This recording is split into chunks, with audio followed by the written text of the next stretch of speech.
TRS के leader व Telangana अक़लियती मालियती corporation के सदर मोहम्मद इम्तियाज़ इसहाक ने कहा कि तेलंगाना रियासत में केसीआर का कोई मुतबादिल नहीं है। इन्होंने मुनसिफ टीवी के एक खुसूसी प्रोग्राम मुलाकात में गुफ्तगू करते हुए इन ख्यालात का इजहार किया।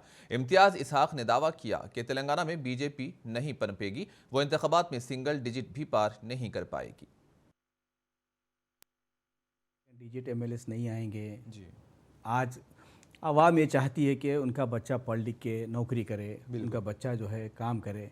ये कम्युनल फीलिंग्स में लोग इन्वॉल्व नहीं होते। जी, आजकल सोशल मीडिया इतना अच्छा हो गया है, इतना फास्ट हो गया है कि आज आवाम चाहती है कि हमको जो है हम इत्मीनान से रहे, सुकून से रहे, अपनी नौकरी करें, अपना बच्चा घर जाके बाहर जाके कमा के नौकरी करके घर को वापस आए। तो लिहाजा जो है वो एक ही शख्सियत है हमारे पास। टीआरएस केसीआर साहब की जो चीफ मिनिस्टर साहब हैं, उनकी सदारत में सेफ साइड हैं, तेलंगाना इत्मीनान से हैं, सुकून से हैं, हर तबके के लोग सुकून से हैं। लिहाजा आवाम चाहती है कि कोई दूसरे शख्स को ला के खराबा ना करें। लिहाजा जो है सारे लोग, चाहे मुस्लिम हो, सिख हो, हिंदू भाई हो, सभी लोग जो है केसीआर साहब को फिर चीफ मिनिस्टर बनाएंगे, फिर टीआरएस की हुकूमत बनेगी। ये लिख लीजिए आप।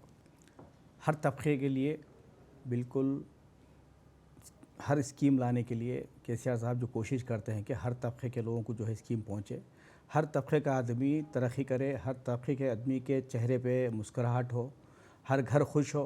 तेलंगाना बनने से पहले जो केसीआर साहब ने कहा था कि मैं तेलंगाना लाने के बाद हर तबके में लोगों को जो है खुशहाली देखूंगा, हर तबके के लोगों को उठाऊंगा, उनको जो है तालीम दूंगा, उनके बच्चों को पढ़ाऊंगा, उनके बच्चों को नौकरी दूंगा। अब देखिए 82,000 जॉब नोटिफिकेशन डालना पूरे हिंदुस्तान में किसी ने किया क्या? बोलिए आप। वो हमारी हुकूमत ने किया, केसीआर साहब ने किया। बिल्कुल।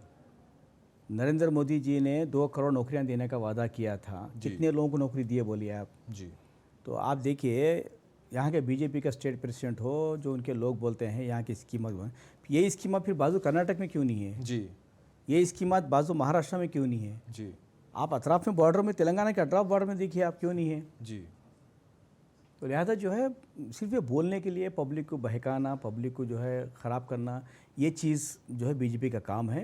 बीजेपी कभी ये नहीं चाहती कि आवाम तक कोई स्कीम पहुंचे। बस वो जो है सिर्फ पब्लिक में लड़ाना, लीडरों को ख़रीदना, जहाँ पे एंटी बीजेपी हुकूमत है वो हुकूमत को तोड़ना, बीजेपी को बनाना, यही बस उनका काम है।